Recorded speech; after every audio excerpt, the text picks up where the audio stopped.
बाल साधना कॉलेज के annual function की ओर से कुछ संदेश हमारी ओर से भी। हमें वहां पर बोलने का मौका नहीं मिला, लेकिन कोई ना, आप सभी लोगों की दुआएं यदि साथ में रही तो हम एक दिन सैकड़ों की भीड़ में नहीं, लाखों की भीड़ में बोलेंगे। तो जरा एंड तक ध्यान से सुनिएगा। 95% स्टूडेंट्स की मैंने सबसे बड़ी कमी देखी है कि वो सिर्फ नोट्स पर फोकस करते हैं। उन्हें कोई मतलब नहीं रहता कि टीचर बोर्ड पर किस वजह से क्या समझाना चाहता है, उन्हें सिर्फ रेडीमेड नोट्स चाहिए।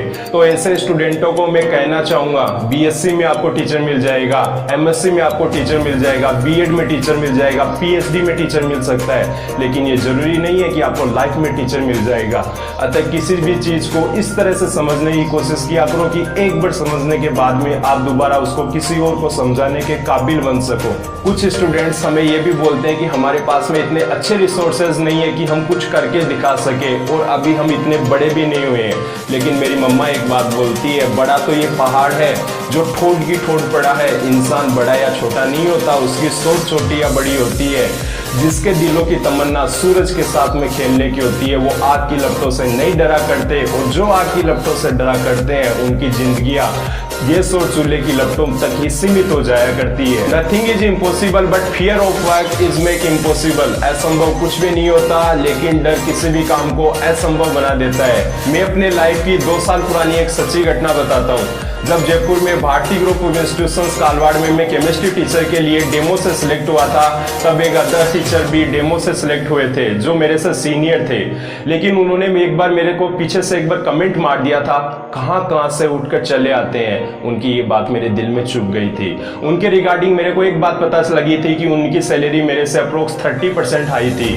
मैं सैलरी का मुद्दा लेकर डायरेक्टर सर के पास में गया और डायरेक्टर सर से इस बारे में डिस्कस किया। तो सर ने मेरे को कई बातें कही।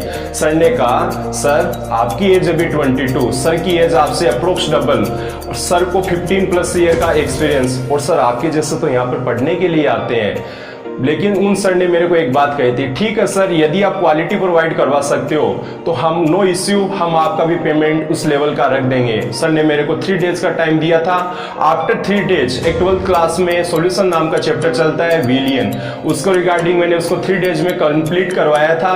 तो आफ्टर 3 डेज में जो वोटिंग रिपीट करवाई गई, तो उसके रिगार्डिंग 90% वोटिंग मेरे फेवर में थी। उसका एक ही रीजन था, वो रीजन था मेहनत। मैं रात को 2-2, ढाई बजे तक मेहनत करता था, जो भी CBH, SP, solved paper, 2 coaching के नोट्स, यूट्यूब वीडियोस, इन पे वर्क करता था। क्योंकि मेरे माइंड में सिर्फ एक ही बात थी, मुझे उस सीनियर टीचर को टीचिंग की क्वालिटी में हराना है। हराना है मतलब हराना है।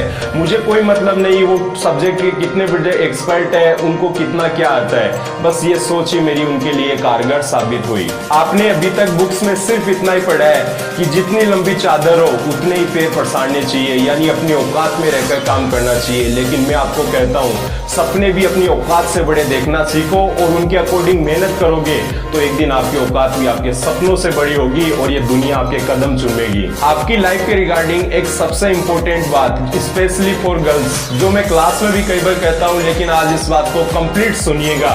दिल में इज्जत सबके लिए रखिएगा, लेकिन जब तक आप सही हो, डर तो किसी के बाप का भी मत रखिएगा, क्योंकि गुलामी एक ऐसा हथियार है जिसको इसकी एक बार आदत पड़ गई वो अपनी ताकत ही भूल जाता है। कुछ स्टूडेंट्स अभी भी 19वीं सदी में जीते हैं, तो उनके लिए मैं एक बात कहना चाहूंगा, 19वीं सदी में नहीं, 21वीं सदी में जीना सीखिए। अदरवाइज जिस तरह से नोकिया मोबाइल पिटा था, आप अपनी लाइफ से पिट जाओगे।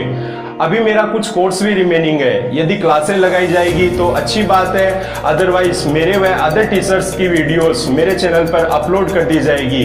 यदि आप सहमत हैं तो नीचे कमेंट कीजिएगा। मेरा यह संदेश बाल साधना कॉलेज के प्रत्येक स्टूडेंट तक भेजिएगा। मुंह में जबान तो सब रखते हैं, लेकिन कमाल वही करते हैं जो इसको संभाल के यूज करते हैं।